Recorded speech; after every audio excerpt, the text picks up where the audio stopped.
Pokoknya maaf 1000 maaf ya Mbak. Aku tenan aku ora sengaja ora jarak tenan. Aku njaluk ngapura aku sing dosa. Ora kok njur aku nyepelekne jenengan mau awan. Nanti malam saya ikut Pak Cahyo. Aku meninggal to mo. Asline iya asline. Maaf ya Mbak ya. Wis aku kok hukum apa gelem. Lek perlu kok perkosa ora masalah. Tenan aku. Kowe maaf ya. Maaf. Aduh ngene iki jan aku iso kaya ngono to. Ayo. Bukesi marai ngono lho. Ora kudune lek bintang tamu sing ngurusi sampean. Lah aku malah kleru-kleru ngene lho. Nyuwun sewu Pak Dalang. Biasane kan sing ngurusi lek bintang tamu ki ya aku.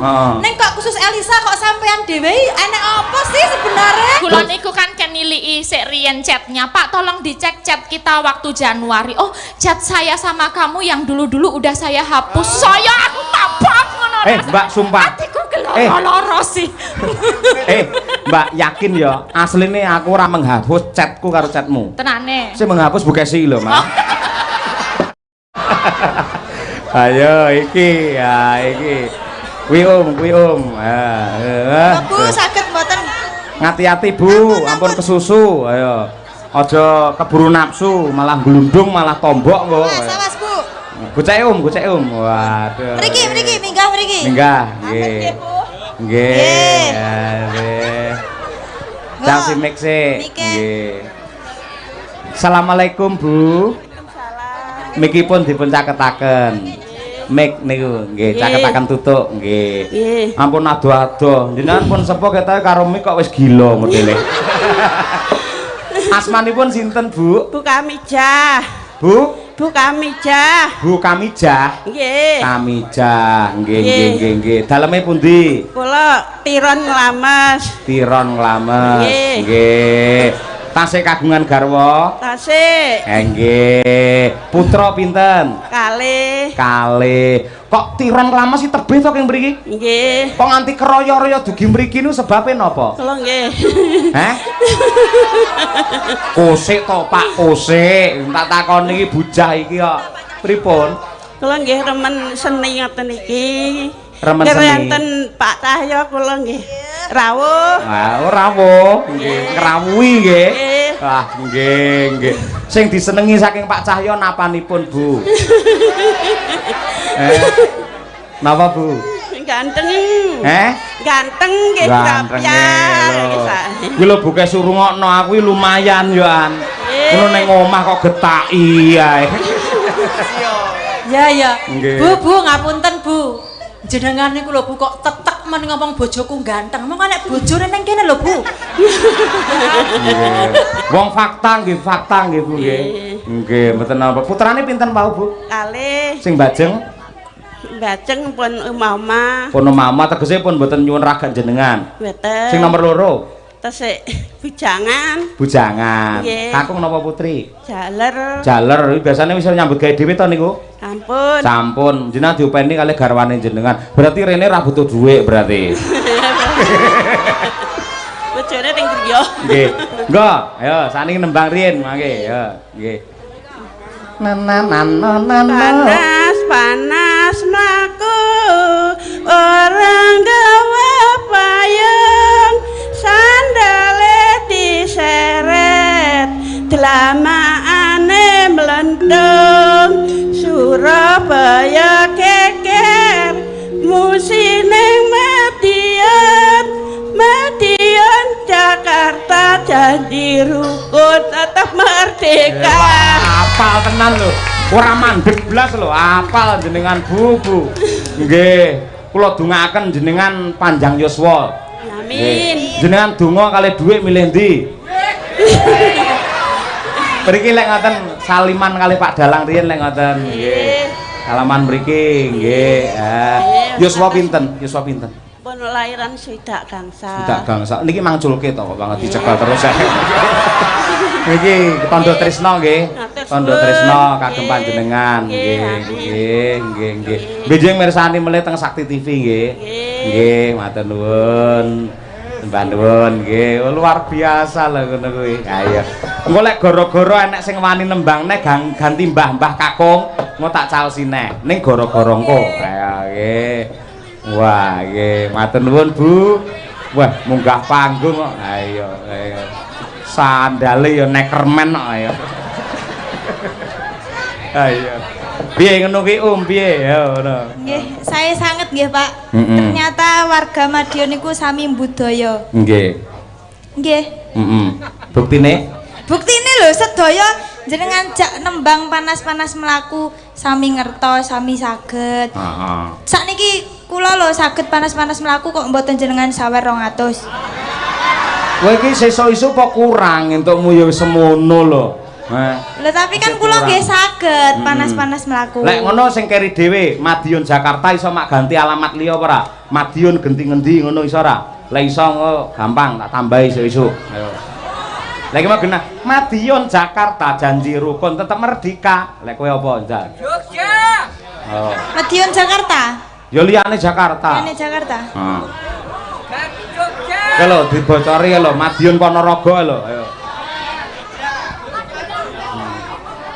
Wah. Madiun Ponorogo janji rukun tetep santosa, gampang ngono kok ya. Yen ora nyontoh karo Pak Hari Wuryanto iki lho. Madiun Ciamis janji rukun tetep harmonis lho. Tepuk tangan to Pak Hari Wur. Ya ngono kuwi. Kowe Madiun ngendi? Ayo, aja mong gudhe lho kowe.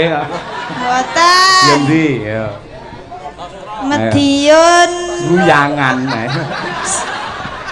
Ngendi? Madiun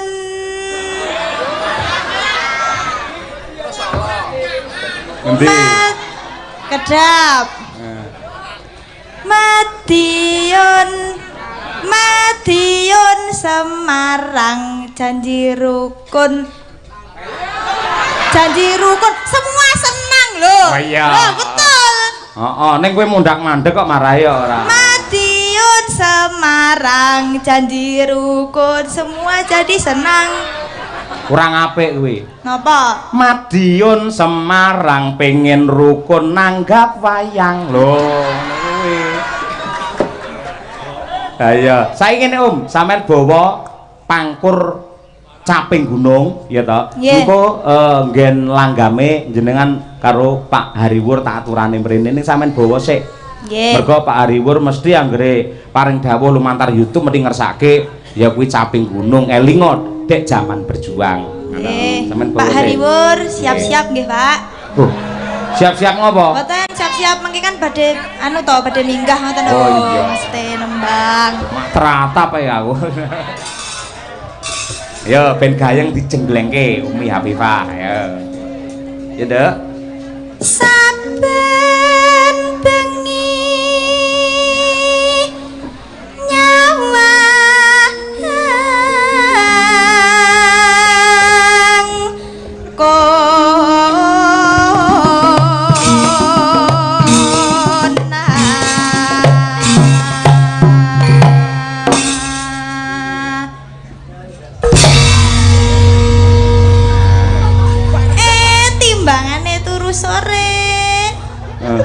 Wah, mak teratap aku. Iki bocah to iki, Pak. Wah, asem iki kaget aku le, tak kira penampakan nih. Wah, bocah iki ketok mripate tok ge ireng e cahe. Kaget aku ya. Ya le, ya wis, ndelok wayang ya le. Nggih. Wah, mak jelek e. Tak kira arep nyolong lato-latoku e. Salah. Ayo. Ya nduk ayo. Yen memajang among karo janur kuning janur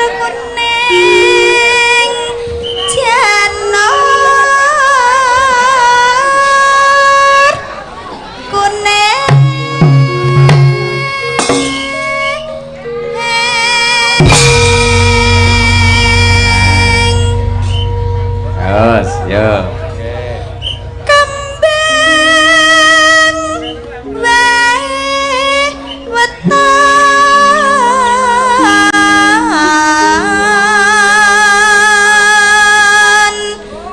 gunung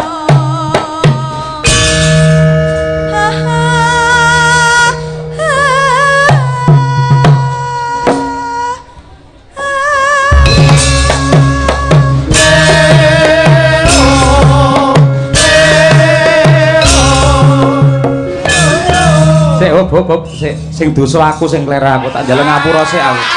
Pokoke maaf 1000 maaf ya Mbak. Aku tenan aku ora sengaja ora jarak tenan. Aku njaluk ngapura aku sing dosa. Ora kok njur aku nyepelekne jenengan pawawan. Nanti malam saya ikut Pak Cahyo. Aku meninggal to mo. Asline iya asline. Maaf ya Mbak ya. Wis aku kok hukum apa gelem. Lek perlu kok perkosa ora masalah. Tenan aku. Kowe maaf ya. Maaf. Aduh ngene iki jan aku iso kaya ngono to. Ayo. Bukesi marai ngono lho. Ora kudune lek bintang tamu sing ngurusi sampean. Aku malah kleru-kleru ngene lho. Nyuwun sewu Pak Dalang. Biasane kan sing ngurusi lek bintang tamu ki ya aku. Ning kok khusus Elisa kok sampean dhewe enek apa sih sebenarnya? Lah iya aku akhirnya terus lali ngene iki lho. Lah ya kuwi marai. Ayo wis ben pinarak sik mesake kuwi. Menggah-menggah sikan ayo wah jan ben ditutukne sik caping gununge sik. Ayo ben nata rasa dhisik karo nata pikir Mbak Elisa. Wis bar iki aku dipidono apa ae gelem. Ayo ya Om.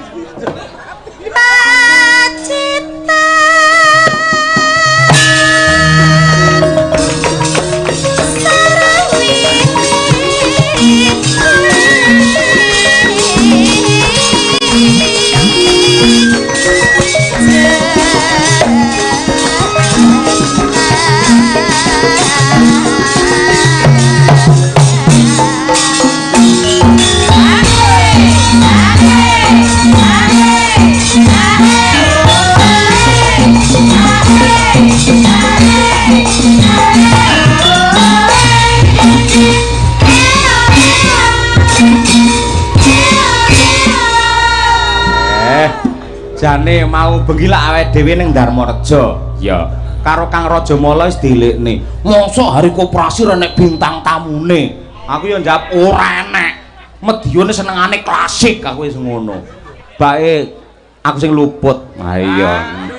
Wis muga-muga ora prengat-prengut. Jan weh. Tulisan ning jaba mari ya Elsa dudu Elisa iki lho. Ha iya. Elsa iki lak ya mobil to. Ha iya, sing biasane ditumpaki to. Ha iya, ngono kuwi. Pokoke maaf, beribu maaf. Ayo, Ya Nduk Umi, yo. Panas.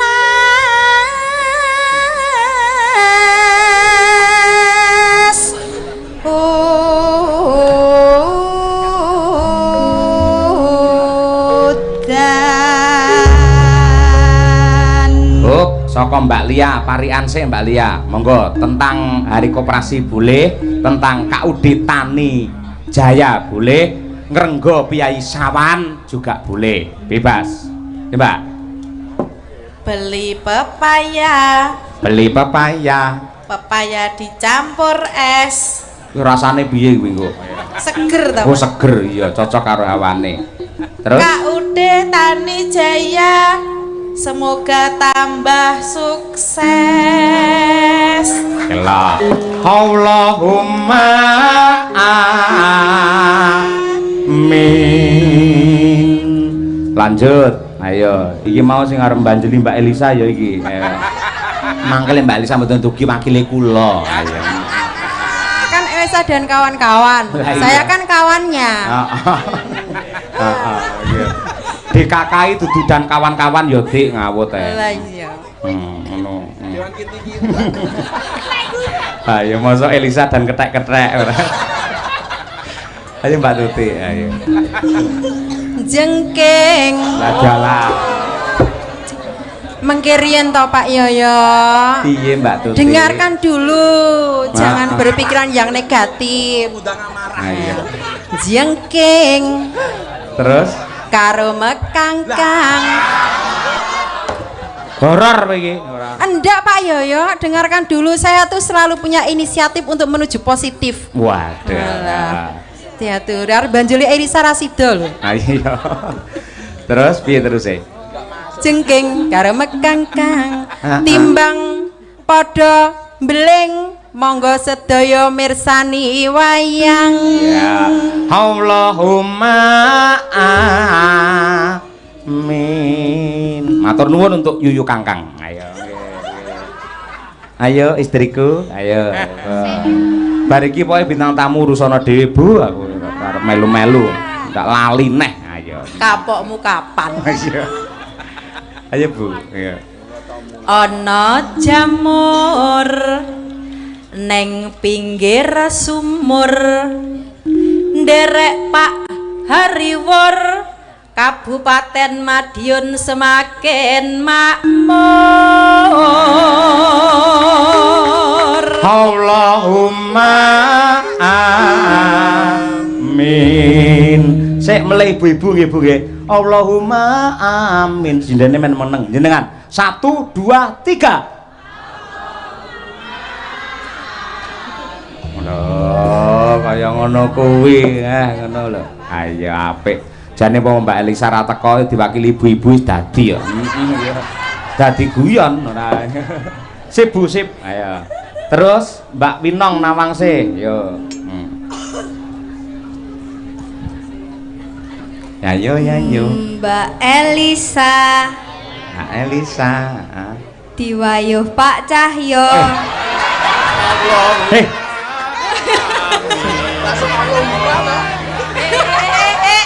Yoga.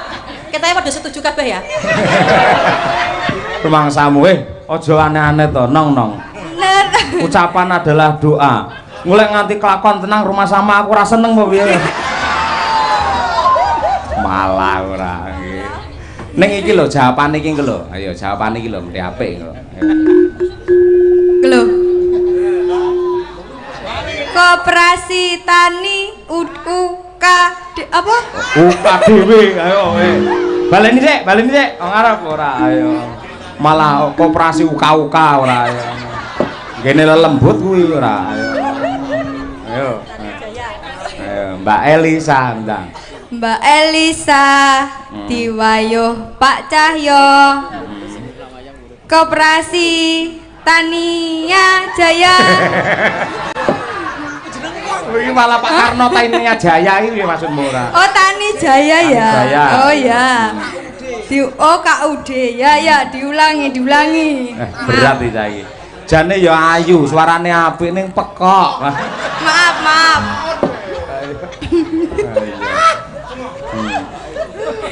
Tak baleni meneh Mbak Elisa. Aku sing ra penak iki lho bulan baleni lho. Terus diwayuh Pak Cahyo. KUD Tani Jaya mugi tambah bagya mulya. ayo Bu. Allah. Elah, lintang. Ayo, iki mesti bocah iki agamis kok cah iki ya. Ayo. Kula mboten neko-neko, Pak. Wah, ya kudu ngono. Ayo, nganti neko-neko Mas Larso ndak nesu. Mas Larso. Ora ayo. Rekae bocah WA nembung ya paham sak.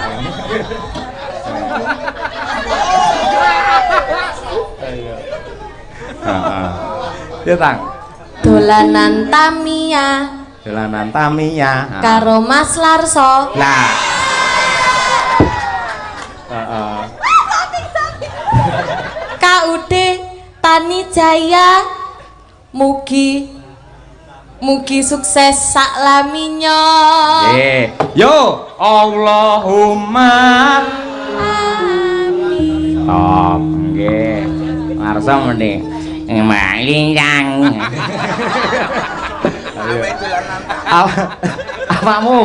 Awakmu ayo. Iki lho rungokne. Disemayani Ya. Kok mundur. Waduh, sakne umum ayo. Iya. Mugi sedaya para petani tandurane subur makmur. Ya. Allahumma amin. apik. Yo, terus Om. Ayo. Panasudan aling-aling caping gunung. Satin.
sewu ingkang winantu ing pakurmatan pepundhen kula Bapak Hariwur.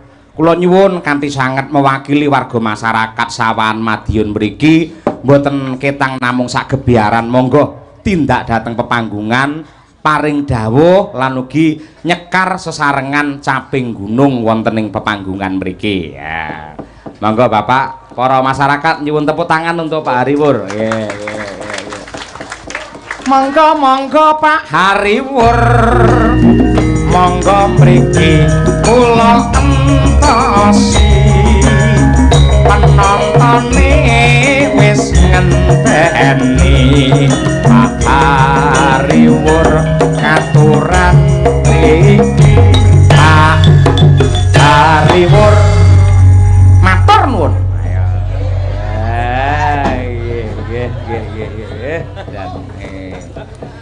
Nggih lho piyayi adem kaya ngene iki. Ayo nggih. Nggih. Sungkem kula, Pak. Nggih, sami-sami. Nggih. Monggo. Niki langsung mawon soalnya pun apal sedaya nggih. Sing penting guyub rukun ngaten nggih. Nggih, amin. Nggih. Selamat ulang tahun Hari Koperasi yang ke-77, mudah-mudahan Koperasi maju, Indonesia Mas. Amin ya rabbal alamin. Benjang ulang tahun Arta Kencana menika Oktober, lokasinipun wonten pundi rencana, Pak? Kosek to ana wong golek butuh kok ya diguyu lho. Dateng wilayah Kecamatan Wonoasri, Bang. Wonoasri nggih. Berarti wonten kantor pusat mriku wilayah mriku. Nggih, insyaallah. Nggih. Oktober nggih, Pak nggih. Nggih. Aman. Tetap sehat selalu, amanah dan barokah Pak Hariwur. Nggih. Nggih. Caping gunung. Nana. Ya. Dek zaman berjuang njur kalingan anak lanang biyen tak openi saiki ana ngendi jarene wis menang katurutan sing digadhang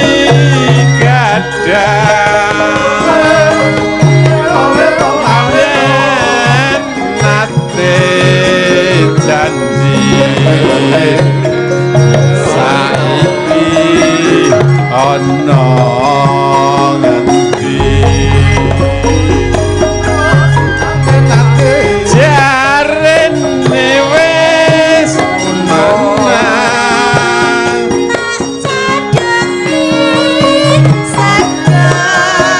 jago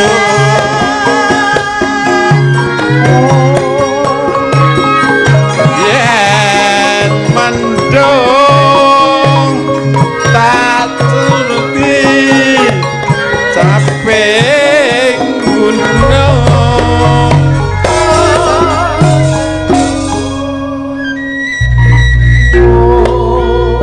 Wong Pak Hariwur sing dipenggalih akeh.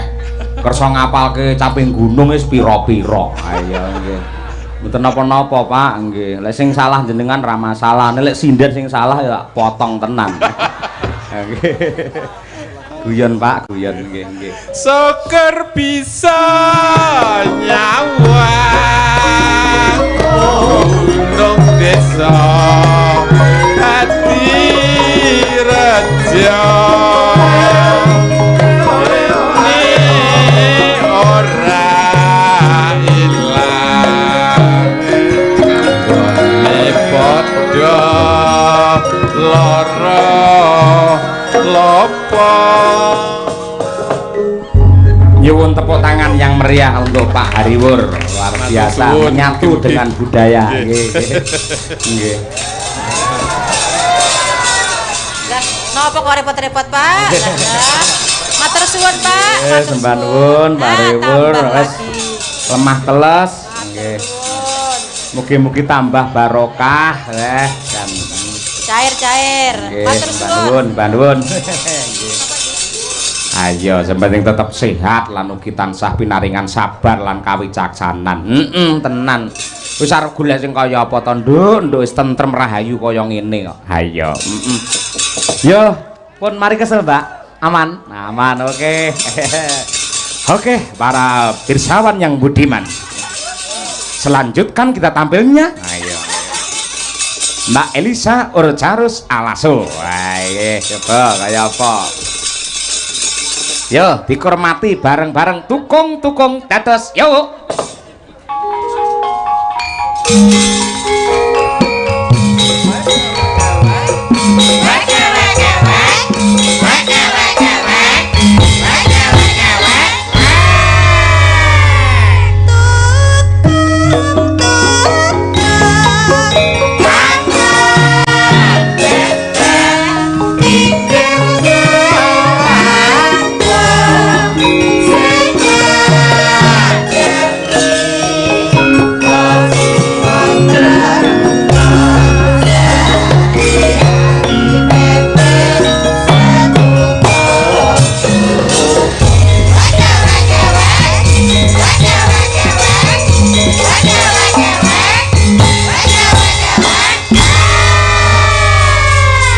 Alhamdulillah. Selamat malam sugeng dalu macange Yulimbo ingkang kula tresnani. Aduh. Jan mati kutu aku wisan ayo. Ndi kutune mbok tak jupuke kene. Aja nggih kukur-kukuran kok malah ora nggih. Bidalke ngayogja jam pinten king dalem? Wow, sekitar jam 7 karena ada infonya sekitar jam 6 tadi. Nggih. Pak Yoyo kan masih belum jelas tadi. Iya. Jadi jam 6 Mbak ternyata panjenengan betul bintang tamunya. Waduh, aku wis arep ning mall. Yen neng mall sampean malah kelangan duwe, lek rene malah entuk duwe, Mbak. Lho, ngono kuwi. Loh, kula niku kan sesuai dengan asas koperasi, asas kekeluargaan. Betul. Ya, dadi sing penting ki ya aku seneng karena ya di sini bukan kok saling menyalahkan satu sama lain, tapi iki dinggo-nggo ngrumaketake antarane nggih panjenengan kula Bu Kesi ini adalah kesempatan untuk kita bisa kolaborasi bersama. Jadi kesempatan kudu tetep mangkat ngaten. Iya. Mongko kula bingung tenan lho jam 12 Pak Cahyo. Mangken dalu kula niku napa tumut panjenengan napa mboten nggih kula WA ngaten. Oh kula mboten ngejopin jenengan Mbak. Waduh langsung sakit hati, langsung seragamku tak guak kabeh rasida wis koperku tak guak aku lunga aku. Sekarang nggih ngaten niku Bu Pak Cahyo niku nek pun wonten sik enggal melih ngaten nggih nomor kalih niku dipun lupakan ngaten lho. Biasane ngaten nek nomor 1 ya kudu kelingan mergane sing pisanan ketemu ya kuwi. Terus nek nomor loro ya pas lagi arep ngentukke wae piye carane ngono to nek sik nomor loro. Tapi nek wis entuk sing nomor 3 niku sik nomor loro sik paling mesakake. Lah niku lho sing masalah. Mboten Mbak. Jenengan niku tetep yang baru dan yang terbaru. Ngoten niku. Masa sih? Nggih. Lah jare Silpi. Ora tetep sampean karo Bu Kesi. Wis komplit cara gamelan iki Bu Kesi iki slendro peloke sampean ngono lho. Wis komplit ngono iki. Ora arep ngarah liya-liyane. Ya. Sik Mbak, mau to? Akhire bar kuwi lak jenengan ra sida mangkat. Apan mau? Kula kan juga nanjihkan ke Bu Kesi. Bu Kesi, apa saya dijawab sama Pak Cahyo karena saya mencatat itu Januari, tulisannya Pak Cahyo wonten Madiun. Januari yang lalu. Yang lalu. Dadi wis job suwi banget, dadi ana job mlebu 5. Kuwi tak tolak kabeh. Kula nderek Pak Cahyo. Kono njaluk job. Kula nderek Pak Cahyo ngapunten nggih. Kono njaluk job ngapunten kula nderek Pak Cahyo tekan kene Pak Cahyo. Kula nderek jenengan. Ndak mutiara langsung glundong aku. Wah ya ampun rasane kok ditampar aku. Lah ya mulane aku lek wis njaluk ngapura wis minta maaf to, Mbak. Delalah aku mau iki maca WA-ne sampean. Nalika WA aku tak lebokne WA-mu mau. Kuwi iki aku iki pas tangi turu. Jadi antara sadar dan tidak iki kenapa ini Elisa iki kok ngomongnya Januari, tak kira Januari tahun ngarep, aku tadi bingung. Kula niku kan kenilii sik riyen chatnya, Pak tolong dicek chat kita waktu Januari. Oh chat saya sama kamu yang dulu-dulu udah saya hapus. Saya aku tabok ngono. Mbak sumpah. Hatiku gelo. loro sih. Mbak yakin ya asline aku ora menghapus chatku karo chatmu. Tenane. Sing menghapus Bukesi lho, Mas. Nggih. Yo. Obaten iki namung gogojekan kemawon. Terus mau tak telepon mau bar magrib. Terus piye jenengan mau tak telepon mau? Ya itu tadi saya habis ya udah nggak apa-apa. Saya besok karena ke Ponorogo jadi nggak apa-apa. Aku pijet langsung pijet bar pijet aku arep ning mall ngono to arep healing ngono. Terus kok entuk telepon waduh lagi koperku barang isih ketinggalan. Ya wes aku langsung ambil dan segala macam aku dandan ning dalan ngono ya karo jalan. Nggih, terima kasih lho Mbak. Artinya saya masih diselamatkan oleh Allah. Upamane ya, jenengan tak job nggak bisa saya sudah ikut dalang ini. Otomatis lah bengi iki renek bintang tamune. Itu adalah kesalahan besar di bidang manajemen saya. Karena Tuhan masih cinta terhadap saya, maka malam ini kita masih dipertemukan di sawan. Kula nggih mboten namung Tuhan sik tresno kalian panjenengan kula nggih tresno. Ya harus ngono nggih. Nggih Kang Baku niki saged sowan mriki wonten sawahan matur sembah nuwun lan luar biasa ini ulang tahun koperasi ingkang kaping 7. 77 piye ora. 7. Nggih. Saiki belajar basa Jawa sing apik Mbak. Ayo jajal sampean ngucapke selamat sukses kagem Tani Jaya. Ayo misal. Kagulon ngaturaken selamat sukses katur kaude Tani Jaya Jaya Jaya ho ho. Iki ayu-ayu koclok iki. Aku ketularan Dewi Persik. Ayo. Persik.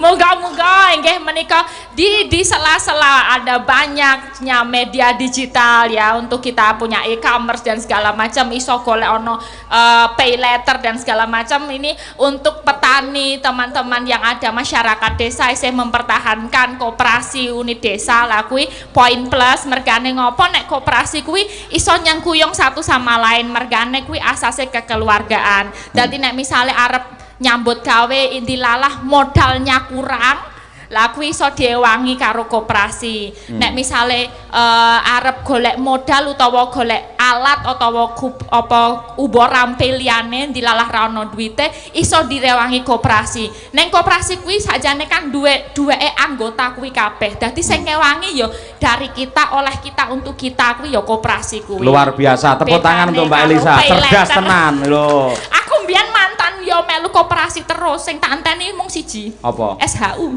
Iya. Oh, sisa hasil usaha. Heeh, padha aku ya ngono.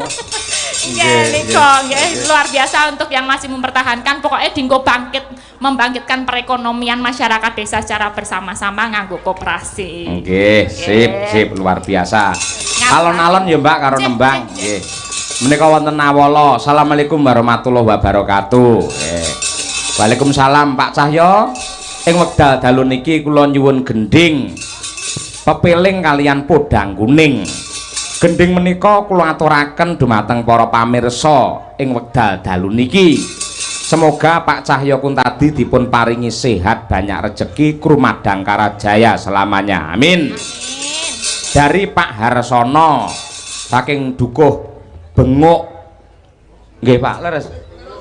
Dukuh Benguk, Desa Labean. Cabean toh? Kula wau muni pripun? Labean niku salah, sing bener cabean. Cabean komunitas nggih.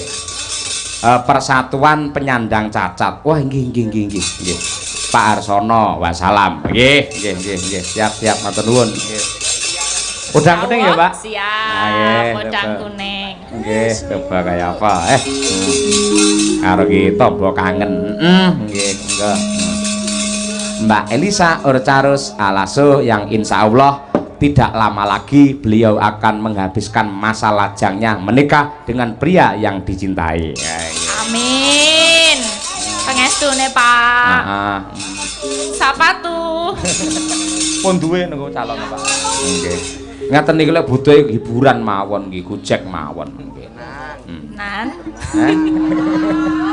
nadyan wujud temong peksi nano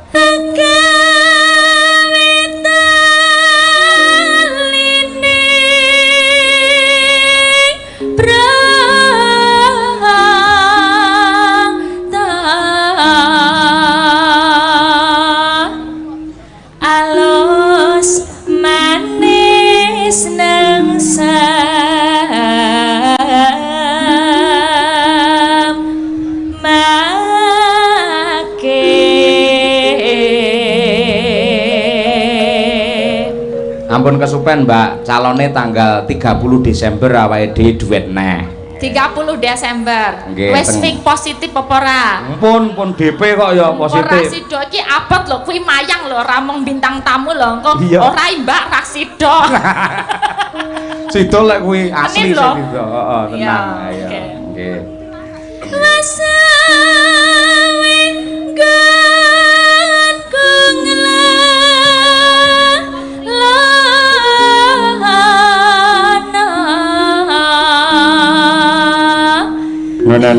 Lek isi podang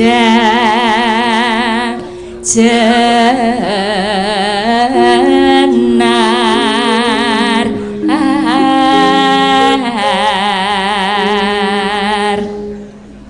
iba bunga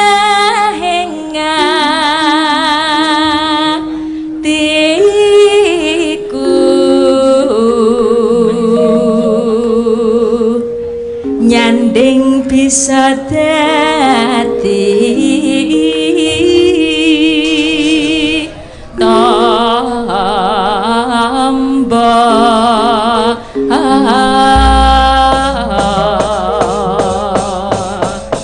Nggih. Dilanjutkan lagu Podang Kuning. Ini adalah doa terbaik untuk KUD Tanijaya. Podang adalah burung yang bisa terbang, kuning adalah emas. Semoga KUD Tanijaya bisa terbang tinggi menuju zaman keemasan bersama Pak Hariwur. Mantap. Mbak Elisa, yo Podang Kuning dados. Esok awan ning omah wis ora rasa kaluyuran anggoleki sing tak sayang monggo miterangkanku orang rasa esok awan nganti wengi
Hei. Luar biasa. Mbak tanggapan rodok geragapan yang tetap semangat luar biasa jenengan. Tetap on terus. Tegese jenengan piyai profesional yang ngono kuwi. Sama profesional. Profesional. Ya itu, ya sak iso-isone. Yang penting itu tuh kita bisa membuat energi positif. Dadi iso nularke ning masyarakat. Wong ya masyarakat direwangi teko royo-royo adoh kono doh kene direwangi tumplek-blek sak oke wo. Sik. Sampean kleru. Tumplek-blek. Iya, maksudnya sak kata hediang menika tumplek-blek kata sanget nggih. Lah niku kan mereka di sini untuk melihat nonton ya nonton tuntunan sak tontonane. Dadi ya sebaik mungkin apa sing dikarepke iso diberikan kan ngono. Luar biasa, elok tenan. Jenengan enten pamundhut mboten biasane enten request. Oh, nderek sempet buka HP mengkeh nggih. Oke, siap. Lah ngoten niki jenengan ben dikancani karo Mbak Winong Nawangsih kalian Mbak Lintang Pambayun niki. Mbak Lintang nggih. Lah solen delok. Wis wangun lho LL ya. Ayo, biyen nembung umi ditolak. Winong tolak. Ayo. Lintang tolak. Sing genah gelem tutik sok. Iki jamu kowe. Gampang oleh-olehane. Ya berdiri nduk cah loro. Ayo, Winang. Saiki ben awake dhewe ya ben iso diarani dalang gaul ya to. Ngaturke lagu-lagu ala sekarang. Nggih. Gitar Sumilir. Wah, iki apik lah iki genah ya. Coba kaya apa Winong Nawangsih sehat semangat ya, Nduk. Semangat, Pak. Semangat sekali. Mas yo bladek kuwi kudu di Bladek. Kudu diatur biar carane iso turu ya nek awan nek mbengi soalé melek. Iya, melek, Mbak. Melek. Wih, maksudnya gitu Winong. Lintang juga. Ya, siap. Tadi malam ikut Pak Cahyo juga. Tadi malam bubuk. Oh, bubuk. Ya berarti kowe saiki sing brekas waras kowe ya. Nggih. Iki kan rodo ngantuk setetek ya. Iya, setitik. Teteke sapa? Winong malah dibenakne ora. Maksudnya tuh sedikit itu loh. Kalau kamu kan berarti on sekarang. Ya, gimana? Insyaallah. Kesannya nek nonton penonton ngene iki menambah energi kan? Bikin semangat. Apa meneh ditunggu karo Mas Larso. Jangan gitu. Dadi ngene, Nduk Lintang, Mbak Elisa karo Mbak Winong. Malam hari ini orang berduyun-duyun ini untuk bahagia, gitu. Mula awake dhewe kudu iso menghibur sing kanthi sak becik-becike supaya sing mirsani kabeh iki bahagia. Yen bahagia pikirane dadi padang, atine dadi seneng, otomatis esuk nyambut gawe saya sregep. Yen sregep nyambut gawe akhire rezekine melimpah ruah. Lho kuwi. Berawal saka bahagia. Oke. Kita memberikan sebuah lagu Gitar Sumilir. Nggih, coba diaturake. Yo. Mangga aja Madangkara Group. Yo, Gitar Sumilir. Dados.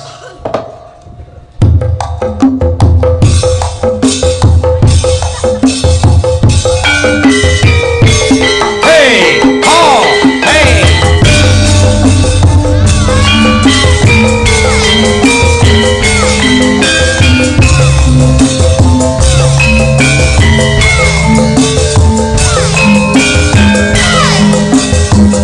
Ada Winong Serna. Ada lagi.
luar biasa. Terima kasih, terima kasih. Nggih, saged pinarak riyin. Ngeten, Bu Kesi. Nah. Kula kalih panjenengan niku wiwit kuncung nganti gelung niku tansah dipun tresnani kalian piyayi ing Laladan Madiun, mbuh kabupaten apa dene kota Madiun. Nggih. Niki wau kula orek-orek dandang gula Madiun. Nggih. Rong pada sing sakpada cobi jenengan pun kula kirim spontan teng WA. Nggih, niki wau nggih. Dandang gulanipun. Nggih. Katur dumateng sedaya para warga masyarakat, dulur-dulur ing Kabupaten Madiun umumipun, ing sawan mriki khususipun lan teristimewa untuk keluarga besar KUD Tani Jaya. Ya, Nggih. Bu. Saka dlapo ngalor kebon sari banjur geger bablas nang dagangan gemarang etane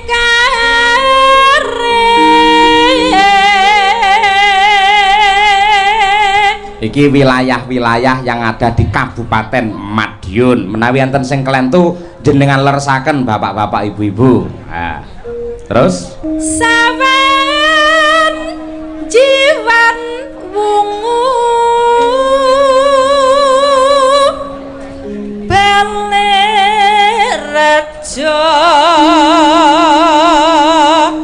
lan wana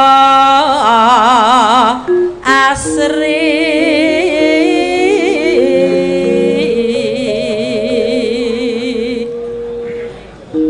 pilang kenceng mejayan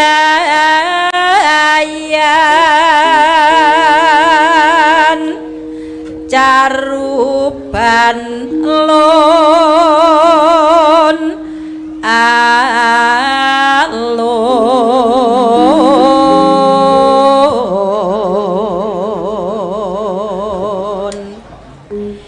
yen mangetan neng Saradan kecamatan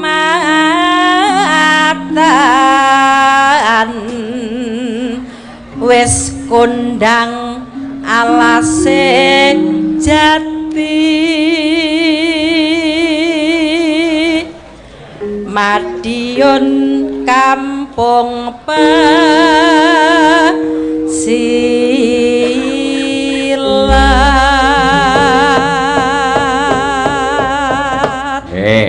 Niku yen bab wilayah sakniki gentos kula magepokan kalian makanan utawa kuliner khas di Madiun. Dandang kula ya. Yen kuliner Madiun wis komplit, ora larang rasane nyus tenan. Burder cokro yen rotine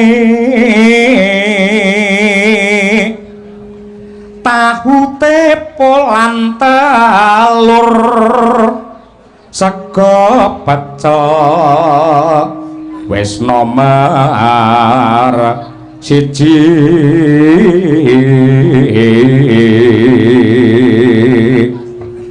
ayam panggang jan nikmat brem kasema diyon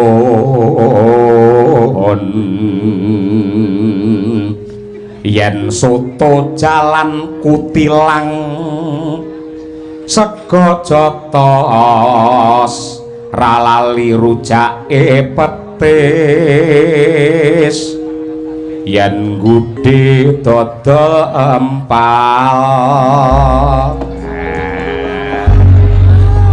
Leres, Pak.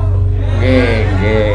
Sinom Parijata Bu Kesi. Ya, nggih. Kanggo utawa katur kagem para pinisepuh ing tasih kepareng pinarak. Oh iya.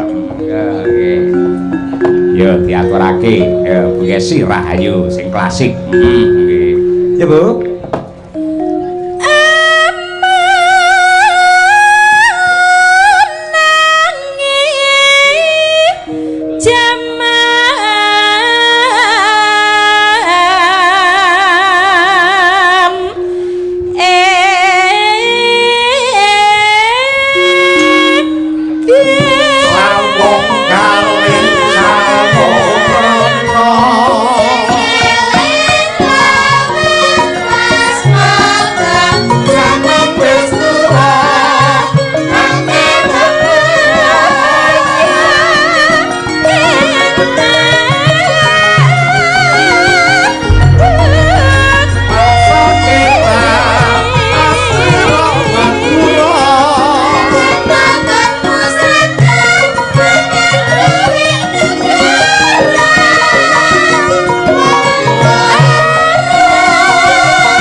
matur sembah nuwun ya Mak. Janjane arep tak pungkasi nggen limbukan mengko bacutne gara-gara lan delalah iki ana dawuh saka para pepunden panitia lamun to Bapak Paryono badhe kepareng minggah ning pepanggungan. Oh iya, yen pancen ngono diaturi. Monggo ingkang winantu ing pakurmatan Bapak Paryono mriki sesarengan kalian Mbak Elisa mriki, monggo. Ya Ca, dikurmati dayoe teka Pak Paryono tindak wonten panggung. Monggo.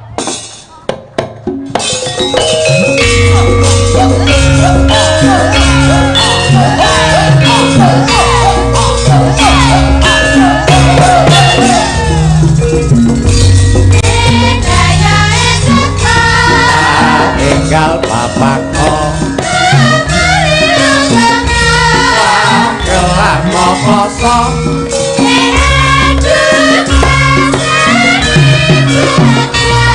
papa janda